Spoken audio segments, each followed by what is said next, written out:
नमस्कार दोस्तों, aroma homeopathy में आपका स्वागत है। मैं डॉक्टर दीपशिखा आज आपसे बात करने जा रही हूँ वाइट फंगस के बारे में। ब्लैक फंगस एक महामारी घोषित हो चुकी है। उसके बाद ही वाइट फंगस काफ़ी सुनने को हमें मिल रहा है।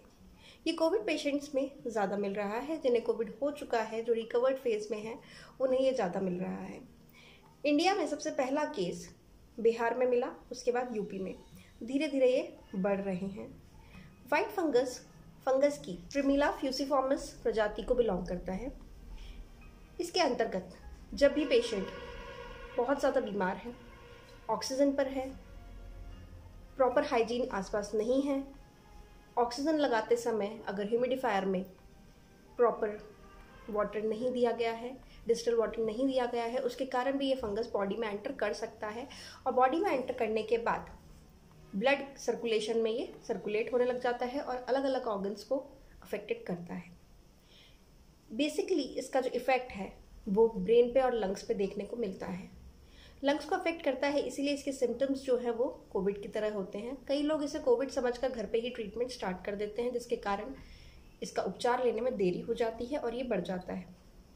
जब ये मस्तिष्क पे पहुंचता है तो सोचने विचारने की क्षमता में परेशानी आती है, विचारने की क्षमता कम हो जाती है, लोग कोई डिसीजन नहीं ले पाते हैं, सिर में तेज दर्द होता है और साथ में उल्टियाँ भी होती हैं। स्किन पे अगर देखा जाए तो छोटे छोटे से फोड़े उभरने लगते हैं, ऐसे फोड़े जो दर्द रहित हैं। नाखूनों को भी ये प्रभावित करता है।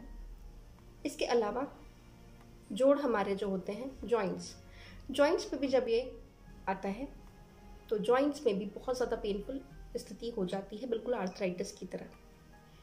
जिस ऑर्गन्स तक ये जाते हैं वहाँ उसी तरह के सिम्टम्स आने लग जाते हैं, इसलिए इसे पहचानना भी मुश्किल हो जाता है। कोई भी पेशेंट अगर सांस लेने में परेशानी महसूस करता है, सीने में दर्द महसूस करता है, तो ये सोचता है कि कोविड हो सकता है, तो वो RT-PCR करवाते हैं। RT-PCR करवाने पर भी उनकी रिपोर्ट नेगेटिव ही आएगी, क्योंकि कोविड उसमें नहीं होता है। इसको कंफर्म करने के लिए आपको HRCT के लिए कहा जाएगा। HRCT कराने पर हम देखते हैं कि वाइट कलर के स्फेरिकल पैचेस वहाँ पे मिलते हैं। ये इसकी विशिष्टता होती है। जब हम HRCT करा लेते हैं उसके बाद हमें कंफर्म हो जाता है, और साथ में कंफर्मेशन के लिए हम अपना स्प्यूटम कल्चर भी करा सकते हैं। स्प्यूटम कल्चर कराने पर ये क्लियर हो जाता है कि वाइट फंगस बॉडी में है। इसके जो सिम्टम्स हैं वो हमने डिस्कस कर लिए हैं। अगर हम ट्रीटमेंट की बात करें तो अभी तक कोई प्रॉपर ट्रीटमेंट इसका सामने नहीं आया है। एंटी फंगल मेडिसिन ही इसमें दी जाती हैं, और वो भी तब तक ही काम करती हैं जब तक कि आप एक दायरे में हैं। जब तक आपका इन्फेक्शन कम है तब तक ये मेडिसिन काम करेंगी। अगर आपने वो दायरा क्रॉस कर दिया है, वो लिमिट क्रॉस हो गई है, उसके बाद ट्रीटमेंट भी असर इस पर नहीं करता है। It is 4 time more lethal than black fungus. इसमें डेथ रेट भी ज़्यादा है। इससे बचाव के लिए आप अपने पास हाइजीन मेंटेन करें, इम्यूनिटी को बूस्टअप करें। यही इसके 2 मुख्य कारण हैं जिनसे आप इससे बचाव कर सकते हैं। और जैसे ही आपको इसके सिम्टम फील होते हैं वैसे ही आप तुरंत अपने डॉक्टर से कंसल्ट करें। That's all for today. Thank you so much.